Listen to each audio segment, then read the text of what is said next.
Welcome to the Clarion Autumn Leaf Festival 2016. This year we're taking a look at some unique vehicles, as we did last year.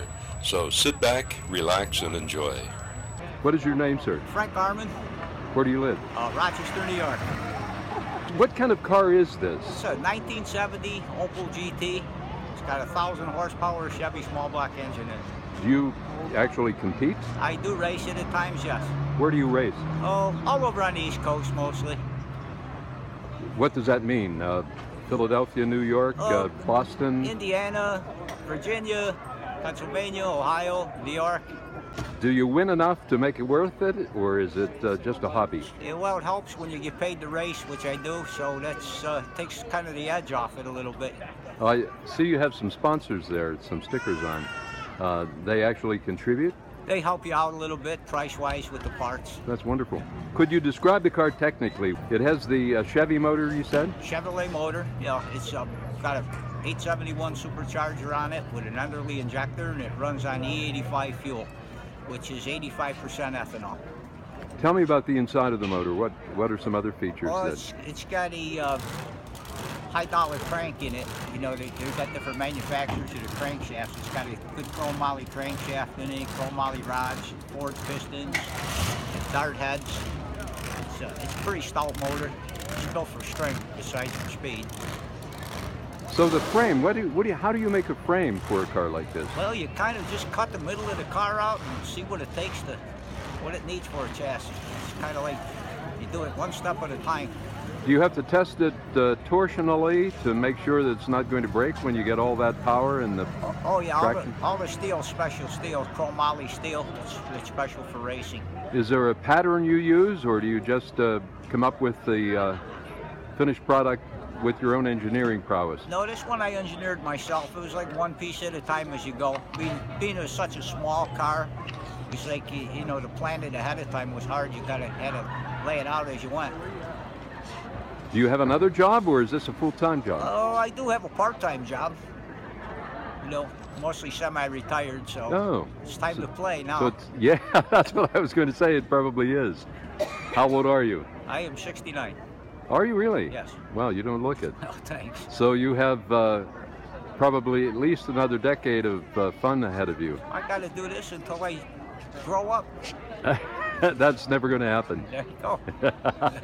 And you never should let it happen. Exactly. I'm 69 myself, and I think I'm crazier than I ever was. You feel the same? I do. Kind of a restrained craziness, but still. Gotta have fun, and of course you gotta respect the car with all the power. Sure. But you know, that comes with a lot of experience and time. I've been doing this since I was 16 years old. So. Any other unique features of the car that would be that you wouldn't find on other cars?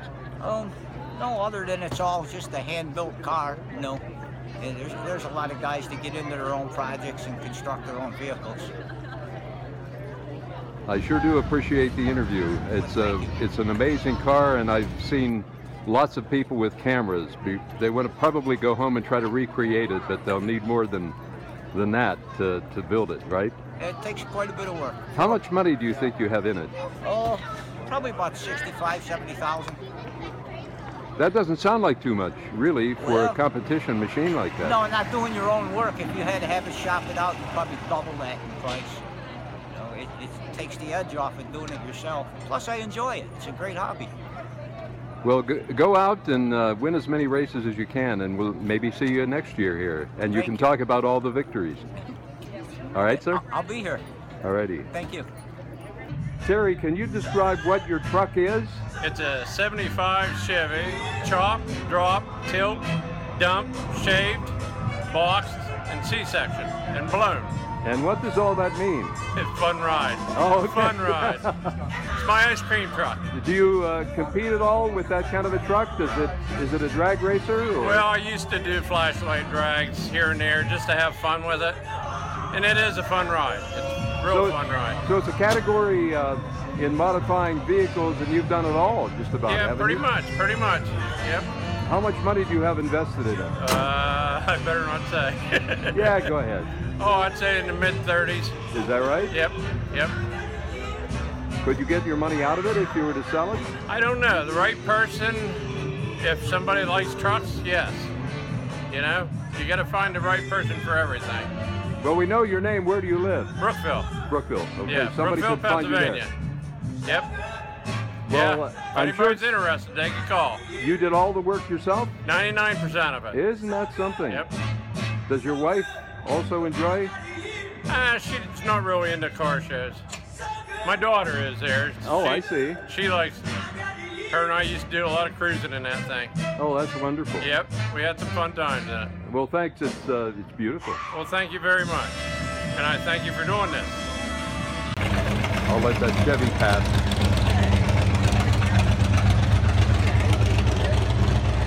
What is your name, sir? It's Howard. Where are you from? Strattonville. This car, the first thing I saw were the tires on the back. The big 33 2150s. Yeah, they don't come much bigger than that, do No, they? they don't. Not for the street.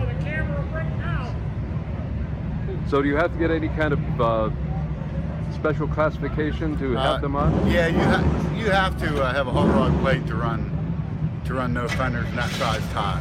Now, is there any part of the car that's original? How much of it would one see back in the day? Some of the front end, some of the frame. Other than that, it's all modified.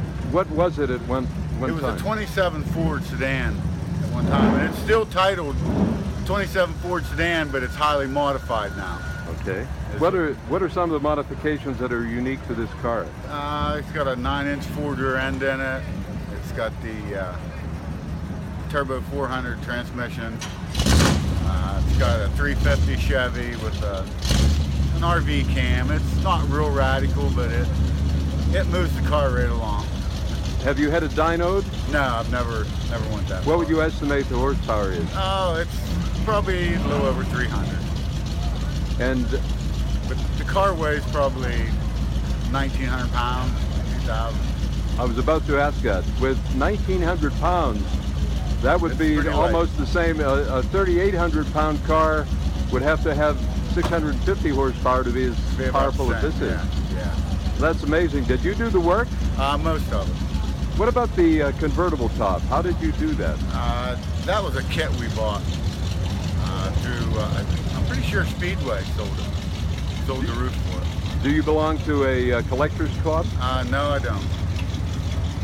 I have a few other cars, but I bring this one out to shows like this. I'm not afraid of people touching it, or, I'll let people crawl in and out of it. I have other cars that, like some of these other guys, you don't want them touched. How long did it take you from the beginning and end to the restoration? We could do them in about 3 months. Really? Yeah, we built a couple of them. So you have a business doing this? No, just me and a couple nephews. Well, that's And incredible. my father has the money.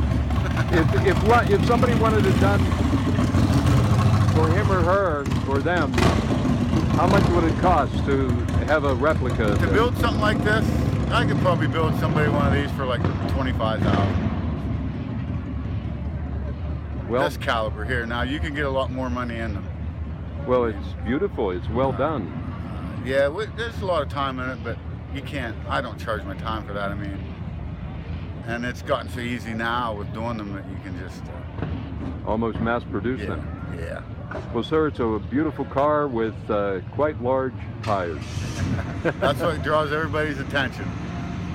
It's the big tires. Well, thanks very much for the interview. Alrighty, I appreciate it.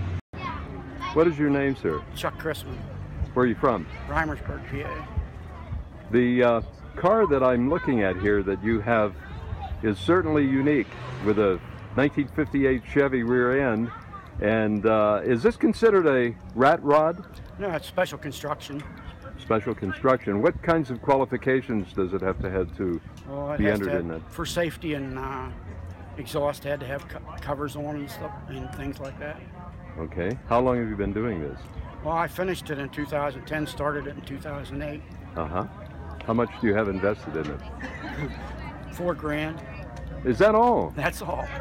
What kind of a frame did you use? A 72 Chevy truck frame. Oh, yeah? I Z'd it back here so it fit. The So there's a special classification that you could win? Well, I don't know here, but there's a special class you have to get licensed for. Oh, I see.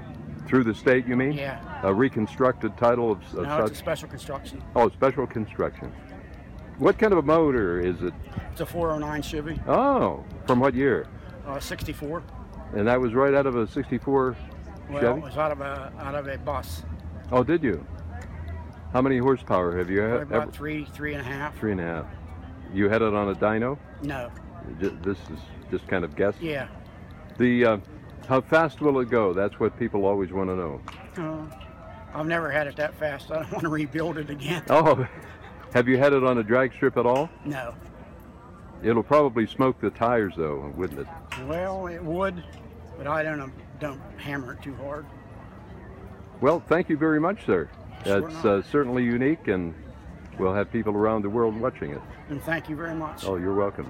Take care. Could you tell me your name, sir? Mike McCarsky, Where do you live? Sheffield, PA. What brought you up here today? It's a beautiful day, and I always come to this Autumn Fest. And you brought a car that really caught my eye. Explain what that is.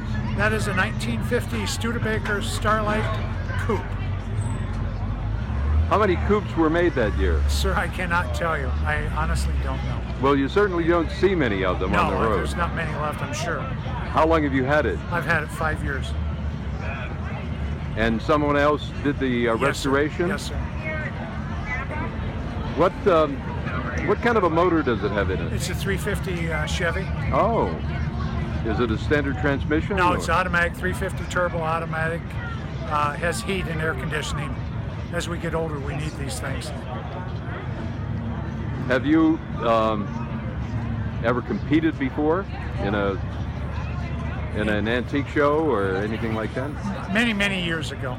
So this is your first time out with this car? Yes, sir. Oh, Yes, sir. I do not drive this vehicle. tell me some other figures or statistics about it. What kind of a motor did it have originally? It was a six-cylinder, flathead six-cylinder. I couldn't even tell you what cubic inch it was. They weren't very powerful. The bad part about Studebaker is nobody understood their concept and how user-friendly they really are. I mean, these cars, should you ever have the opportunity to drive one, you'd understand. They easily, you can see through everything and everywhere. Backing up is a pleasure. There's no blind spots. It's just a very, very nice car. We all talk about the cab forward suspension now. Back in '50, they had that. I mean, Safety was also a concern, wasn't it? Back oh then? yes. For Studebaker, it was. Obviously, no one ever heard of lap belts back then, but these actually did have those.